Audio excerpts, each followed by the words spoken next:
আহিলোঁ কিন্তু জেগাডোখৰ পাহৰি থাকিলোঁ। কথাটো মানে এনেকুৱা হ'ল, আজি আমি গোটেইকেইটা ফুৰিবলৈ আহিছিলোঁ জাজিমুখ। মানে আগতে জাজিমুখ আহিছোঁ কিন্তু এইফালে অহা নাই, সেইকাৰণে আজি বোলো গোটেইকেইটা এইফালে গৈ চাওঁ বুলি গুচি আহিলোঁ।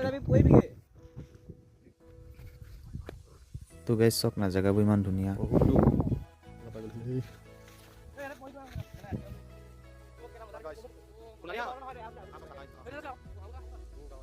তো গাইজ মাজতে নাও এখন দেখিলোঁ, সেইখনত বহি পানীয়ে সৌন্দৰ্যটো উপভোগ কৰি আছোঁ আৰু। তো গাইজ বহুত দূৰ যিহেতু খোজকাঢ়ি গুচি আহিলোঁ, সেইকাৰণে বুলি এবাৰ সোনকালে ওলাই থকাই ভাল। থাকিলোঁ কোনফালে আহিছিলোঁ, এতিয়া কোনফালে যাওঁ ভাবিছোঁ তাই আকৌ ঘূৰি যাব লাগিব। গাইজ হাবি ফালি ফালি যেনে তেনে এটা আহি ওলাইছোঁহি, তাৰপিছত আৰু যাব লাগিব আৰু বহুত দূৰ যাব লাগিব আৰু। তাৰপৰা আহিলোঁ আমি এইফালে ওলালোহি। এই মাজুলী গিফ্ট